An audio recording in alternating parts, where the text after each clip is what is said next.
Hi everyone, this is daveac.blip.tv and this is my vblog 133 for Friday the 4th of February 2011 and packed with items from around the world including wine. Yes, wine at the end as always. And one of the items from around the world is that yesterday it was the start of the Chinese New Year. We're now in the year of the rabbit, I believe. Okay, let's go to the Doctor Who and podcasting news. There is no new Doctor Who Podshock up in the last few days, although I do know that Lewis, Ken and James have come together to record one that should be up on the feeds shortly. Lewis has also been in touch with me and very kindly passed on to myself and Graham Sheridan, the second Doctor, some kind feedback that people have given us for our little helping out on Podshock 235. So thank you for that. It's nice to know that we haven't ruined the franchise for Lewis, Ken and James. And by the way, while I mentioned James, he's got a great, well, he's already made the announcement on his Facebook page and Twitter, and that is that he and his partner are going to have a new child sometime in May, I think. And I'm beginning to whether that will be the same time as Georgia Moffat and David Tennant have their baby. There you go. Anyway, congratulations to James and his partner. Okay, so let's talk about other Doctor Who podcasting, and in particular, let's talk about the Cultdom Collective. Well, last Sunday, on the 30th of January, we did episode 83, which were series that were cancelled too soon. And we went 2 hours, 40 odd minutes on that. So I hope you will give that a listen. Either download it onto your iTunes or put it on a mobile device. You don't have to listen to the whole thing in one go, but we do hope you will give it a listen and enjoy it. This coming Sunday at our usual time at 2 p.m. Eastern Standard Time on TalkShow ID 54821, without Ian because he's working on a player game. I shall be leading the group for episode 84, Sci-Fi Superstars. Now here we're talking about great actors and actresses who've made a bit of a thing about being in sci-fi movies. And so we're talking about things like people like Bruce Willis from 12 Monkeys and Fifth Element, Sigourney Weaver from The Aliens, Keanu Reeves from The Matrix, and Johnny Mnemonic, and so on. So please try and join us 2 p.m. Eastern Standard Time, TalkShow ID 54821, and you can find more about the Cultdom Collective at our blog site, cultdom.com, and of course from our Facebook fan page. Okay, other Doctor Who news. The Doctor Who news page has now moved from the Blogspot site it had. So the new URL to remember is www.doctorwhonews.net, and it's Doctor Who News, all one word. And they've got a little piece of item that was just announced, and this is from David Williams, who's one half of with Matt Lucas of the Little Britain, and he was on Chris Evans's radio show, and he had a little bit of announcement that is already up on a couple of the feeds. So let's hear David being interviewed, just a short section of it. Listening to this, 5 franchises you'd like to be in. 5? Okay, 3. Doctor Who. Doctor Who. You'd like to be in Doctor Who. You've not been in Doctor Who. No, I've actually been offered a part in Doctor Who. Would you like to be Doctor Who? I think any actor wouldn't turn that down. So that's a yes. Yes. I would have to be. I won't be cast now though. Why? Because they're getting younger. They could get older again. He's a Time Lord. It doesn't matter. Yeah, I know, but they just seem to be getting younger. Are you going to be in Doctor Who then? Yes. Have you said yes? Yes, I've said yes. What's your part? Well, I don't think I can reveal much. I just say that I'm an alien. He can't. I'll stop it there. He can't reveal much about the part he's got, but he will be playing an alien. So that's from the Chris Evans Breakfast Show from Radio 2. Okay, let's also just mention that got some information via a tweet from Tim Jury, one of the collective, passed on by Tin Dog Podcast, and this is news via Paul Tams, that the K9 series, that's the new K9 series made in Australia, has been given the go-ahead. There will be a series 2. So that is good news. Thank you, Tim, for posting that at your FSS weekender, and I hope you're enjoying that. Last post I saw, he was watching some Primeval panel and then a Primeval screening at the show. So hopefully we'll be making some announcements about that on Tim's Take on podcast. Okay, let me get back to other bits and pieces of news, and here we go. If I look a little bit frazzled, it's because I got halfway through this podcast and my camera froze up on me when I moved it, so I'm very worried when I get to that section. But let's carry on. One of the things that I'm being interested to find out is because I use FreeSat. That's a service here in the UK where you can watch satellite channels but without subscription. It's in competition with Sky, which is excellent, but it can cost you $40 up to $80 a month. So it can be a really expensive service if you take all the sports and films. Anyway, just to say that FreeSat have now announced that Channel 4 HD will be coming to see FreeSat, and that will probably be right at the beginning of April of this year. So I was really pleased to hear that. Oh, and more recent sci-fi news that I should mention. This coming Monday, the 7th of February, the new British sci-fi drama by BBC, Outcasts, will finally air. That's at 9 p.m. and I think that's on BBC One and BBC One HD, Monday the 7th of February. So really pleased to know about that. And the other thing is that on the BBC Red Button now, there's been a complimentary show to the science fiction show Being Human, and that is called Becoming Human. And I think that first one aired last Monday, but it's something that in the UK you watch by using this Red Button service. It's a red button in the corner of the screen which takes you to this interactive channel. So look out for that. Okay, I haven't got a book, I haven't got any music, but I have got a tech item. Then I've got a couple of more little things to show you, and then we'll finish with the wine. Right, a few weeks back I showed this little device. It's a mains plug adapter. You have two of them, and the idea of this is that from your router you connect a router cable into this.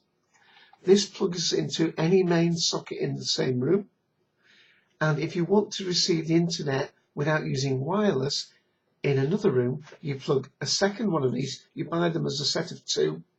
You have a cable come out and that plugs into your device, so that as far as the device is concerned, it's fully wired in and therefore probably slightly more reliable than using wireless. And I showed you that because I've been using it for my PlayStation 3. However, there's one little extra that you can add to that, and that is this. It's something that my son gave me back this Christmas, and I've got it sorted now. It's a 5-port Ethernet mini switch. Show you the back. There's a power socket this side, and then an in socket, and then up to 5 devices. Why am I telling you about this? Well, I've got my PlayStation 3 in the room, but as I mentioned, I've got the satellite service that will also take the BBC iPlayer via the internet, so that needs a cable. And I also sometimes use my little netbook in that other room, so it means that I can have, at the moment I've got PlayStation 3, my SAT, and I've got a spare cable into which I plug my netbook when I'm using it in the other room. So that is great to just extend the usage of those things. I don't think PC Line is still going, but I'm sure they're available, probably for about 20 quid, something like that. Okay, talking about the BBC iPlayer. Oh, with lights flashing a bit. Let's settle down now. Talking about the BBC iPlayer, there's a great little programme that I watch. It's on 5 times a day during the week in the UK on BBC Two, and it's called Great British Railway Journeys. And it's Michael Portillo, and he's getting into his stride now, much more relaxed as a presenter. And this is a little clip I'm going to show as his latest part in Scotland, and it's for those Harry Potter fans out there. And this is the bit where I'm getting nervous because last time I tried to show it on the same PC as this one, and it locked up. So I'm going to have to hand hold it on this PC, and I apologise for that. Let's hope it just focuses in a moment, and here we go. Stretch of my journey from Fort William to Glenfinnan. I'm taking one of Britain's favourite heritage services. Focus. I say to my great excitement, another journey by steam train. And this one's Focus. called, appropriately, the Jacobite. I once got into terrible trouble for calling the Ribblehead Viaduct the best crossing over a valley in Britain. And somebody said, no, you've got to go over the Glenfinnan Viaduct in Scotland. So beautiful that they put it on the Scottish £10 note. And this train is very popular. It's full of people taking its photograph.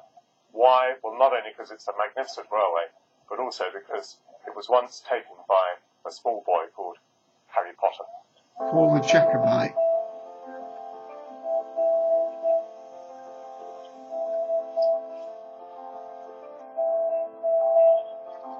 Just a few seconds longer, and then we'll stop.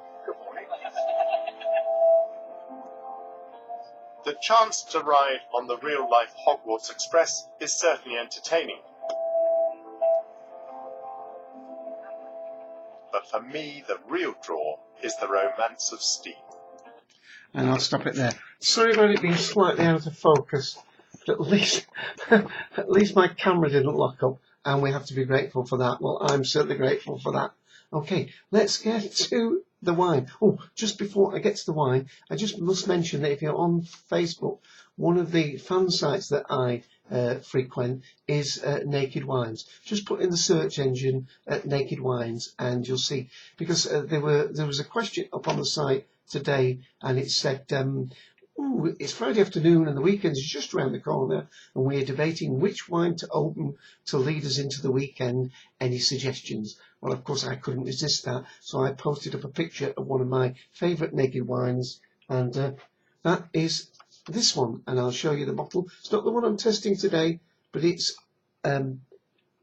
Arabella Shiraz from South Africa. I hope that's in focus. Freeze frame the camera and read it.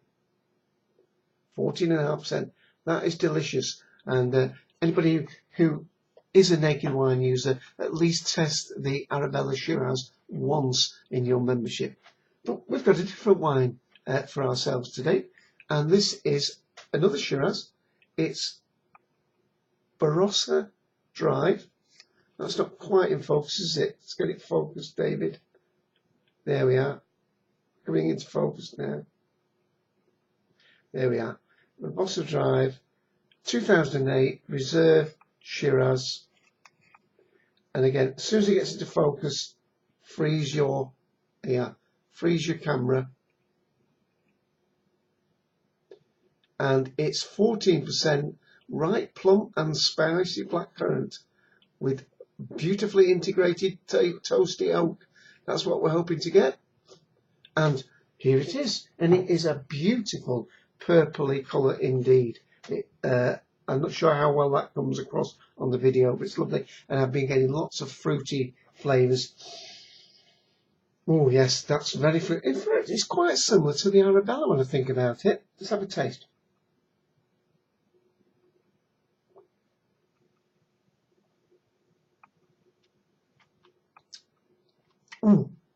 There is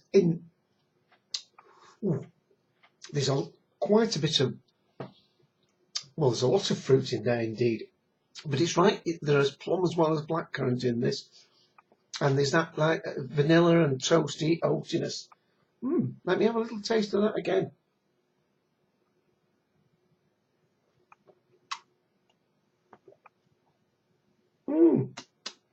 This is a wine I got from Tesco's in the UK. I got it for £5. That's what, just under $8, €6, reduced I think from £8. So a good buy. Barossa Drive, 2008. What does that little medallion say on us there, folks? Is that going to focus for us? It's not going to behave, is it? There we are. South Australian. Okay. Right. Well, yeah, it's lovely. Oh, one more thing to mention. It's quite a way today, but if you are in the UK, and you live anywhere near Manchester, there's going to be another of the Virgin Wine tasting events, and that's going to be in Manchester at Manchester Town Hall on Saturday, the 19th of March. It's about 15 hours. It might be £20 if you're not a past user of Virgin. You go there and you can taste lots of wines. Oh, me and my mate Jack went there last year. I think he tried about 60 odd wines, and I thought I'd done quite a bit with about 42 or 3, but we had a great time. Now, I didn't spit any out, but it was brilliant. Lovely day. Okay, well, with that, and that's quite a success, I'm going to enjoy that wine, and I apologise for the slightly out of focus nature, and we're getting a little bit of flickering light. I think that's the right light thing on my Logitech webcam, trying to get the light right. So with that, let's pack up while we're ahead, and remember, Cooked and Collected podcast, 2 p.m. Eastern Standard Time, Talk Your ID 54821, Sunday, talking about sci-fi superstars. Bye all.